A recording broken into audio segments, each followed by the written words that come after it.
Welcome to a standard edition of the BumbleKast. I'm your host, Ian Flynn, the Bumble King, and joining me as always is my Bumble co-host, Kyle, JCRB Krause. Welcome to Friday. Gotta get down on Friday. It's Friday, Ian. Everybody's looking forward to the weekend. Are you going to be partying? Has this become BumbleKast's spoken word edition? Are you pulling a Shatner on me? Well, considering the amounts of pauses I usually have between my words, it's about right.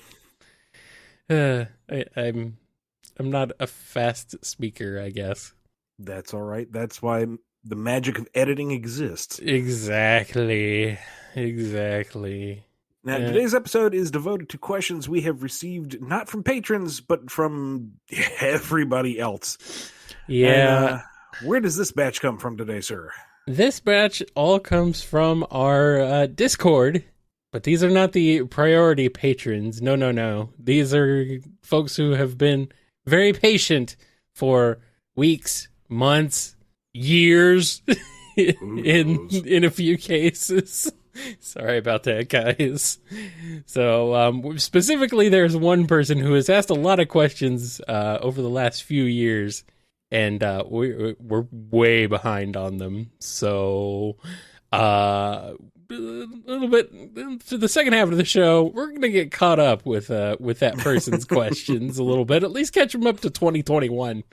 Because oh wow, we got questions from 2019 and 2020 from them that still haven't come through yet. So we're gonna try and do that a little bit, get caught up, and then yeah. So anyway, without further ado, let's go ahead and jump right on into these questions here from our Discord members. Starting off with one from Gab Sam. We know Team Dark aren't friends or a real team now. We don't really see much of this interpretation in the games, only in the comics. My question is, was this direction taken in the Archie Comics days as well? Was this always the status, or has something changed later? I don't recall this note in the Archie days. The only one I really remember stumbling over was Shadow doesn't work with 4-gun. So we had to dance around that a little bit. But no, in the Archie days, it was definitely different. So the direction on it has shifted over time. And hopefully it will shift back. I hope so. Here's a question from Digama. Is Taro Toyota, writer of the Sonic Channel comics and prose stories, co-writer of Forces on the Japanese side, and did a bunch of non-writing stuff for Sonic in the past, part of the team at Sega that oversees IDW approvals / notes and stuff? Or do you guys not actually have a good idea of who's involved with that other than the obvious Izuka and Uekawa? I don't know myself. I send my stuff off to the editor, and he sends it off to Sega, and it goes from there. To the amorphous blob that is Sega. Who knows? The blob has decreed Sonic and Amy are just friends. Oh, wait, no, that's this next question. It's from Celeste Orion. Are Sonic and Amy a pre-established couple outlined within Sonic canon? There seems to be evidence on either side of the argument, and would love to know if you happen to have a solid confirming answer.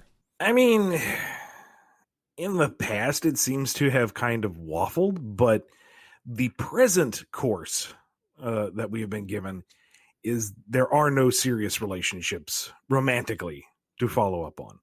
They just don't want us going there. So, again, things change with time, and maybe that will change as well. All right. And we have a question here from Lemon Yuri. Now that you've been confirmed to be working on Sonic Origins, the only current Sonic project that you're not involved with are the movies. As an insider, does it ever feel frustrating not being able to enjoy the Sonic franchise as a standard fan, like taking part in discussions or doing whatever you want with the characters? A little bit. I do miss the breeziness of just being a casual fan, but I still enjoy Sonic personally. Like, as stuff comes out, it's still exciting for me because I'm not involved with everything. I mean, there's still like the mobile game stuff, and other things that I may not be 100% on the loop of. So it's kind of fun to have that new stuff come. It's like, ooh, I get to enjoy this is just me. What's more exhausting is I have to be careful about how I enjoy things publicly, because it's been 15 years. My opinion carries a lot of weight in some people's minds. So I have to keep in mind that whatever I like or whatever I'm critical of is going to be scrutinized a lot more than your average Sonic fan. Right. And that gets wearying after a while. Yeah. And that's never going to stop either. No, if anything, it's just going to get more intense as time goes on. I mean, I could walk away from the franchise today and it will still be Ian Flynn says this and this about Sonic whatever. And it's like, yeah.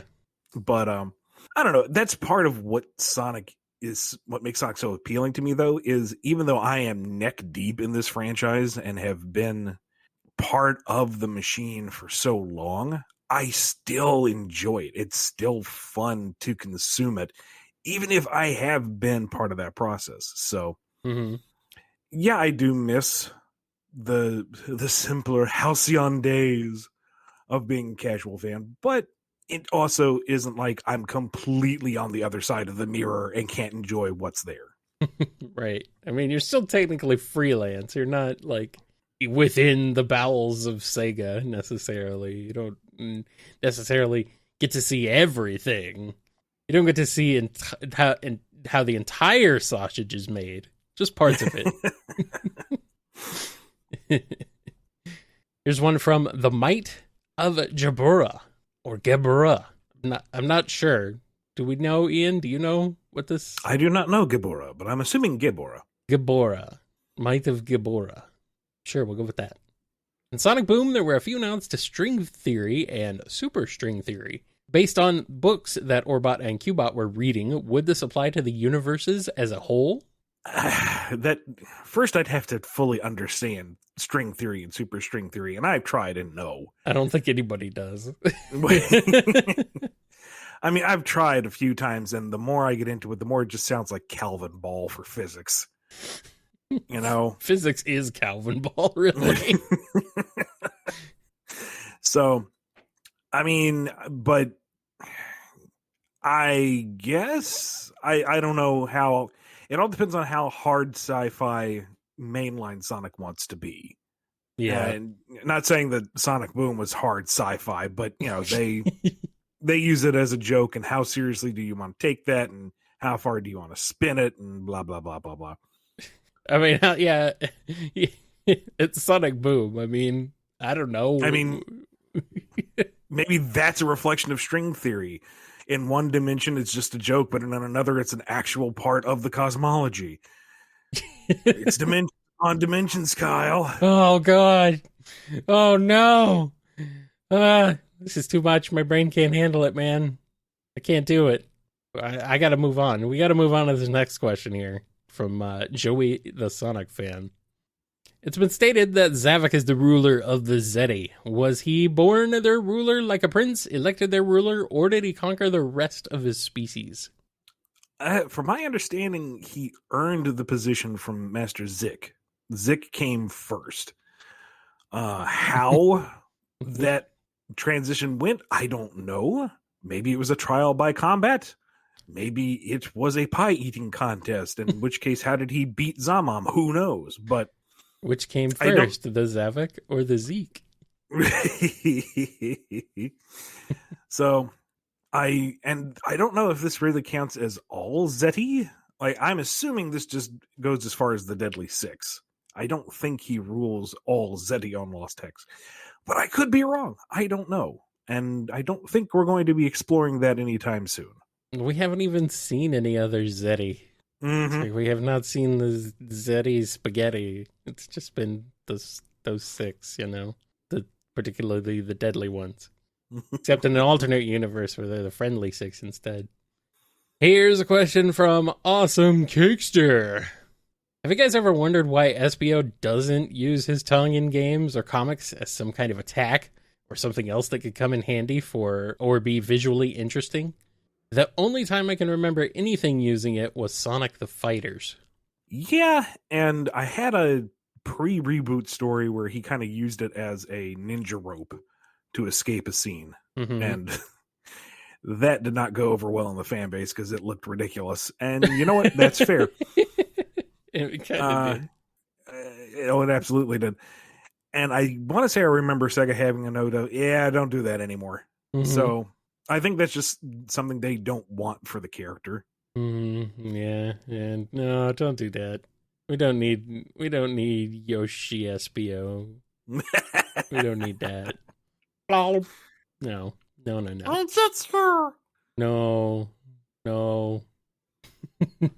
It's not necessary anymore, Ian. Stop. All right. And we're blazing right on through this episode, so we're going to take a quick break after this question here from none other than Moro F. Ian, many years ago, you said you wouldn't adapt Sega Sonic Cosmo Fighter Galaxy Patrol. Are you wiser in your older age now? Do you see the wisdom in adapting Sega Sonic Cosmo Fighter Galaxy Patrol? I mean, the ship design is pretty fire. But it's not one of my top priorities. You're not going to adapt Sega Sonic Popcorn Shop either, are you? That would probably go behind Cosmo Fighter. Really? In the line of priorities. Well, what the heck, man? Although I guess Popcorn Maker does have more recent public exposure. That's right. Gotta seize that public consciousness. Thanks, Mania. Doing the Lord's work over here. Giving love to Sega Sonic Popcorn Shop, as we should. Are you going to adapt to Waku Waku Sonic Patrol Car? That can go behind Popcorn Machine. Yeah, maybe leave that one in the past. Maybe don't bring that one back up. Especially because it's called Waku Waku. Who wants to Waku Waku? Well, I don't know. Waku Waku to me is more of a positive than a negative. I suppose. All right. Well, I think that's enough. We're going to Waku Waku on out of here for a quick break, and then we'll be Waku Waku back for more BumbleKast. Waku Waku.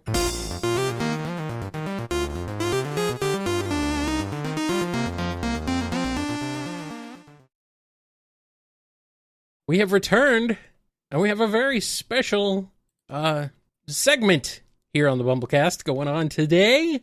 We are getting caught up with questions from TickTick. They have been very patient, extremely patient, and we're going to go ahead and get them caught up finally to 2021 because they have questions lingering from 2020 and earlier.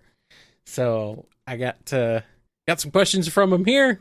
So let's go ahead and jump right on into all these questions coming to us from TickTick. What do you suppose mercenaries in Sonic's world work for? Since there is no money, they have to have some form of compensation, right? Yeah. I mean, the best I can come up with at this juncture is treasure in the vaguest sense. Now, rings. Treasure only has monetary value if there is some kind of economy that is based around trade. So there's got to be some kind of currency involved. I don't know. They just the rewards in quotation marks. The mercenarying is its own reward. I mean, that was one of the things I ran into when we did the Sonic Forces tie-in comic. And it said Infinite and his group are originally bounty hunters. And I'm like, okay, so what bounty are they hunting? Who's paying them to take out Eggman? How does this work? And it's like, oh, they just mean like the general Boba Fett. We're going to use the buzzword Samus Aran styled bounty hunter. Gotcha. Okay. Paper towels. That's what it is. Bounty hunters. They're hunting for bounty. Paper towels. That's how it is. That's what it is. We figured it out, Ian. Yeah. Okay, I need someone to figure out how to make the quicker picker upper fit into Infinite's theme.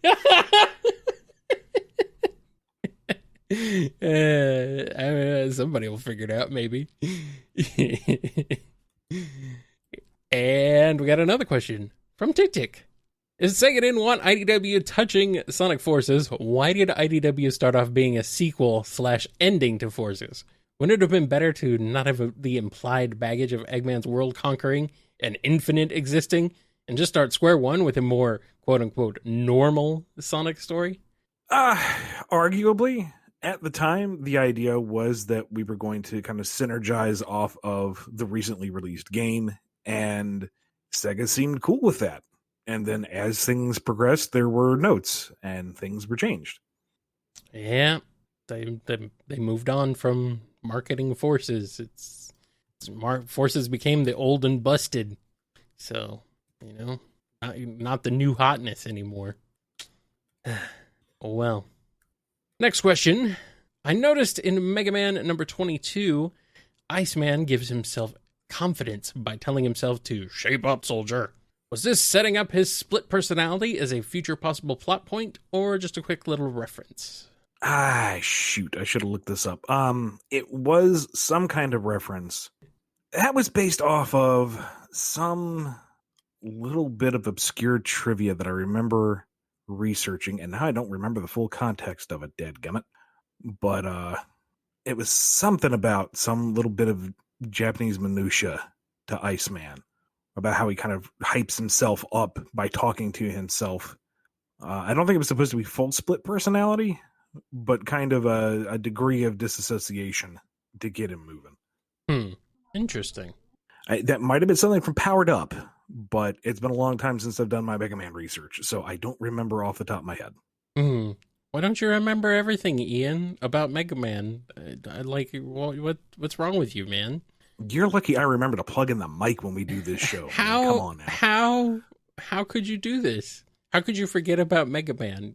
I know you've not written anything related to it in like 5 years or more at this point. That's depressing. At this point. And I know that it's like there's so much Sonic stuff. There's like 30 plus years of Sonic stuff that you gotta somehow try and remember somehow, because people keep asking you about it. So I know a lot of that Mega Man knowledge is getting shoved out of your head, but come on, man. We could be answering all of Tick Tick's questions, but instead you're sitting here busting my chops. That's right. My chops have been thoroughly busted, sir. Can we move on? Yeah, we can. Ow, my chops. Chops.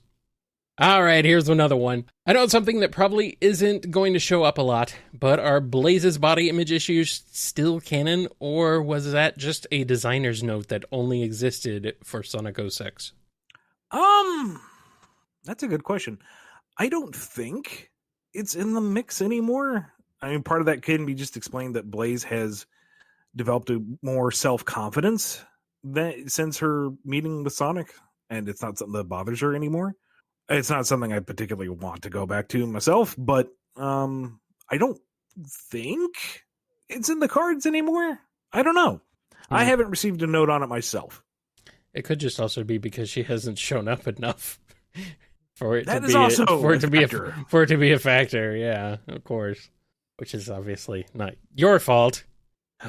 Stupid alternate dimensions and time travel shenanigans and all that garbage. Just let everybody exist in the same time and space.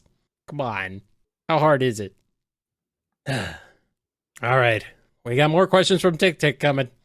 Mimic was shown to not have the lines on his beak back in the past. What is the reason behind the chains? Are the lines natural, or did he hide them? Did they somehow form after the betrayal? I know design-wise it makes him look more threatening, but I'm wondering what the character's motivations for either forming or concealing them, if that makes sense. That's the tricky thing with shapeshifters, isn't it? It's like, what is their base form? Yeah. What do they look like? And I think in this case, it's just that's how Mimic wanted to look after the fact.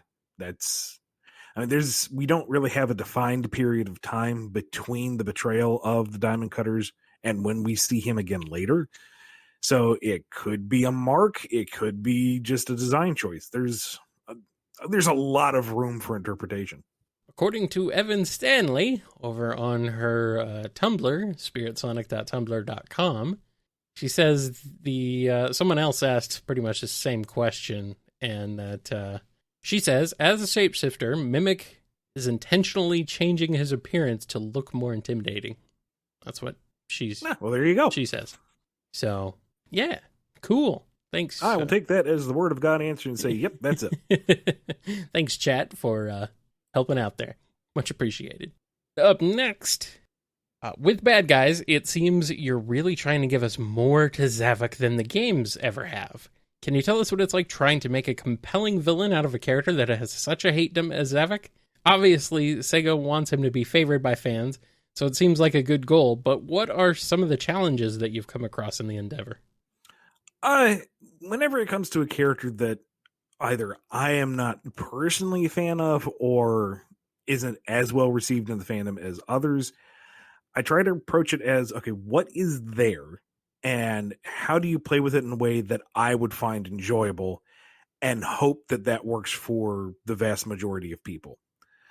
And that generally seems to work, maybe. With Zavok, it's you kind of deconstruct what he is, and at the core, you can kind of say that he's the eloquent monster trope. I don't know if that's like an actual TV tropes title. That's just what I go by. But, the big, brutish, hideous thing, but he's intelligent and he's well-spoken and he's, I don't want to say meticulous, but at least he has a degree of cunning. And I really like that character trope. So Yeah. with that in mind, I mean, that can apply to Lost World and his extremely meager presence in Team Sonic Racing. So with that in mind, that's how I approached him with all the stuff in IDW. And that seems to have gone over well with most folks. The most dissenting opinion I've seen is that just they don't like the Zeddy in general, which I can't help. But I have seen the majority of folks saying, okay, well, I at least enjoyed him in this. It's like, okay, I'll take that victory. Well, that's good. I think Zavok has potential, but, you managed to exploit some of it. But, if Sega ever wants to go back to the Zeddy, then, hey, I think it could expand on it a bit. Also, I mean, I wouldn't mind exploring Lost Hex and fleshing out the Zeddy and whatnot, because I have an illness and I just want to go deep in the lore of everything. But I'm also not going to be brokenhearted if, Lost Hex just kind of casually floats into the sun. We don't know. We'll see. And our next question comes from Tick Tick, because of course it does. When taking cues from unattended or obscure parts of games, do you tend to bring it up to Sega, or is it more of a witch cart situation where you just kind of slide it in? Depends on what it is. If it's something that I feel like could potentially be a problem or ruffle feathers, then I would rather clear it first. If I think it would be perfectly fine, and it just doesn't necessarily need to go through all the hoops of approvals, maybe we'll just try to float it in there under the radar. That don't always work. That was a little easier in the Archie days, wasn't it? Oh yeah, way easier. These days it's better to just be upfront about it, because I feel like we have a little bit more room to negotiate, a smidgen. But they also seem to be generally more open to some stuff that I wouldn't think we could get away with in the RTDs. So I don't know. Again, things change. Yeah, there's not been a single set direction from the get-go. It's malleable. Yes. What is yesterday is no tomorrow, and vice versa. Who knows? Let's move on to this question from Tick Tick. Is it a viable option to just not use Shadow anymore? Or is IDW required by Sega for him to show up in a specific number of stories? No, he's not required. And yeah, I've kind of decided, we'll just dodge that for now. Now, should Sega say, we want to focus on these themes, or we would like this character to see more attention because we have other plans, then yeah, IDW would be obligated to follow that. But as far as I know, they haven't done any of that in this run. Like, I don't even know who prompted Team Sonic Racing, if that was an IDW thing or a Sega thing. But I wasn't involved with that one, so I don't know.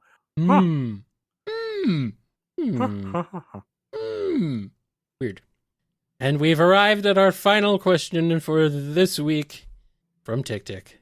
Have you ever felt the perverse need to just litter a script with little things here and there that point out the inconsistencies of what Sega's established for you just to see how they would react to the ramifications of their rules? Or is that poking the hornet's nest too much? There is a diplomatic way to approach it, and then there's passive-aggressive ways to approach it. Then there's that way. Yeah, I'd put that more passive-aggressive. And, I've been maybe a little too transparent on that on this show sometimes, but frustrations aside, you have to remember that this is a job. And as passionate as I am about the franchise, it's still the job. This isn't my property. And what the license holder says goes. I need to work within their boundaries, as mercurial as they can be. Mm-hmm. So whenever we come to a point of contention, I try to at least cite what I'm referencing as a basis for precedence. And sometimes that gets okay, you can do that this time, or it comes back as, okay, that was the exception for the time. We don't want to do that anymore. And in those cases, you can't do anything about it. That's how it goes. Right. If that's how they want the brand to be, then that's how the brand's going to be. So I will say that from what I've heard from other people, Sega or the Sonic brand in general is very generous with their license compared to others. So I am thankful for what we have. And sure, there are hang-ups and stumbling blocks and yes, mandates, blah, blah, blah. God, I hate that buzzword. But at the end of the day, like, I don't think most of the stories have been impacted that negatively. And yeah, it's good to have a little bit of challenge. It shouldn't just be Ian pitches idea, Ian gets his way, Ian does this, Ian does that. I am not the grand all vizier of all things Sonic. So it's fine. Yeah. And then there's obviously, other parts of the property that can do different things, like the movies showing things that you have said before you weren't allowed to do, things like that. It's like, it's not across the board 1-to-1. It's just, you can maybe bring up to Sega that this was in the movies, but it's up to them to make the final call whether you can actually do it or not. Yeah. So now it comes down to what is the direction for the brand at the time. And over 30 years, that's going to change. And the best way to address those issues is to be, professional and respectful.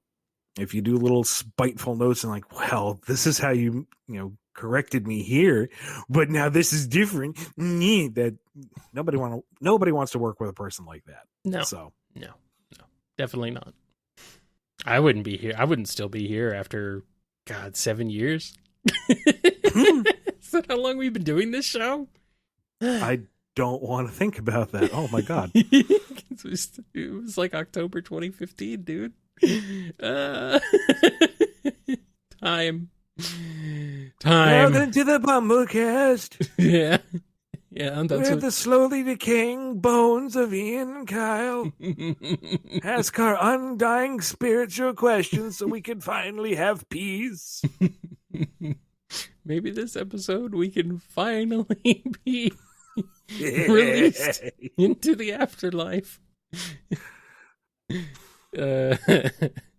All right. Well, that's going to do it. Thank you, Tick Tick, for your patience and waiting for us and for being a loyal patron for all these years. It's much appreciated. I'm sorry that you've gotten kind of buried and lost over time, but we got you caught back up at least till last year. So we'll pick up from there eventually. So, and of course, we all got the other lovely people who have helped chip in to make this show possible.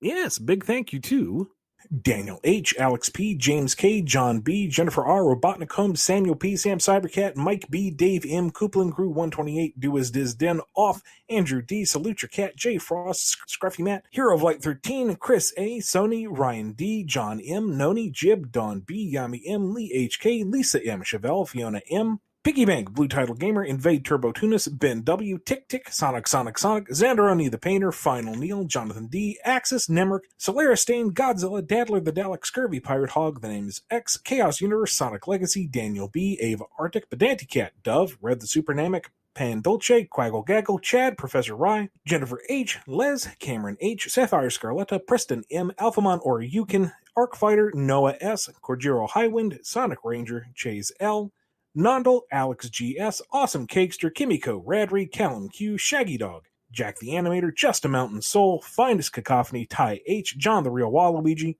Maddie H, Jolene B, KJB and Tails, Dream Boatin, In Zephyr, Owen BD, Mox, Derucival, Knights Jubal, The Marble Gardener, T Ranger, Alex J, Four Sonic Fan, Joshua S, Megawatt, Agent Kaz, Saving Throws, Navarre, Exidel, Michael P, Ty Cyan, Lemur Chicken, Jamal S, Neon Strife, Rhythm Raccoon, Lacey M, Wild 48, Fenris Asger, Pap, Delta God 77, Dapper Shinks, Miggy Sawdust, Pig Dan 20, Jinx, Unlikely Veronica, Spiral Warrior, Phi, Angela V, Shimimaru, Starlight Sec, Pizza Person, Amagali, Danny the Light, Mobius, The Internet Person, Saturn Flaky, Cutlass 206, Chaos Sonic 1, Joester SSB, Madeline Blue Star 7, Master Sword 468, Speedweed, Steph Cube, The Cartoonist, Ryoko Shion, Metamode, Frost the White Lion, Agnes S, Wheels 282 Hedgehog. Dang. Lots of names. That's going to wrap us up for this week of the BumbleKast. We'll see you next week for 2 more episodes of the Priority Q&A and 1 more episode of the Standard Q&A. Until then, be good to yourselves, be good to each other, and we'll see you then. Don't miss it. Or do. You can always come back, you know. It's not like we do this live and then you'll never hear it again. You know, maybe. No, that was the last question. Our spirits have been freed. We now move on. Why does the light at the end of the tunnel go down? Ask a question. Ask us a question! Next week, BumbleKast goes to hell. Welcome to the BumbleKast. I'm Beelzebub. These tortured souls will answer your questions for my amusement. Beelzebub is Black Doom? Yeah, sure, why not? Yeah, sure. Makes sense. Oh, makes sense. I'm just kind of sitting it like normal. It's like, yeah, it's not that bad. Kind of a dry heat. Yeah, I mean, I kind of spent most of my life in a dry heat, so you know, this is just another day. You're enjoying the change for the cooler temperatures. It is slightly cool. It probably would be slightly cooler. Yeah, I would believe that. Yeah, our sins aren't so great that we get sent to like the really deep rings. It's just we're in the kind of ambivalent hell. Maybe like the third level, second or third, I don't know. Somewhere All in of there. eternity, the ice machine will be broken. No, I can't do that. I can't live there. That's suffering for me because I am a habitual ice person. And when we fix it, it's really, really noisy. But that's fine. I don't care. No, man, it's like a washing machine. It like bangs against the wall. It's really obnoxious. That's okay. I mean, no. Hell is a big place. I don't have to be right next to it.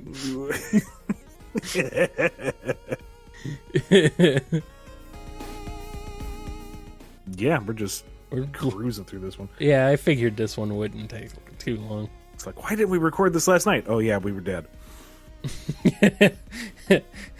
I mean, I could have powered through it, but no, if you were done, you were done, man. That's it. That's it. I think I was done. Yep, I don't blame you. I think we're powering through it just because we took a break. Mm-hmm. Now you must retrieve the ancient text of Capcom. It's just as the ice tablets predicted. And that's going to wrap us up for this week of the BumbleKast. We will see you next week for another 2 episodes of Priority Q&A and a standard issue.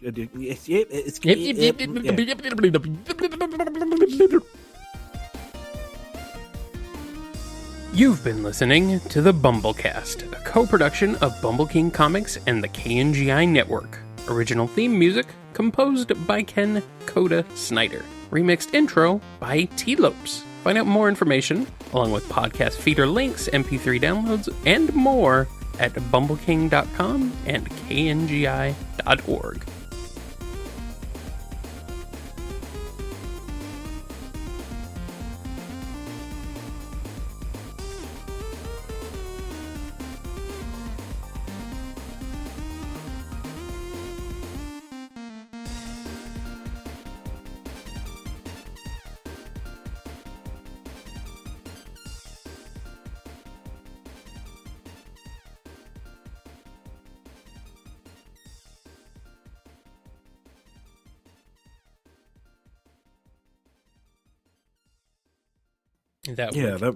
That'll be nice. That'll be good. Yeah. Yay! Yeah.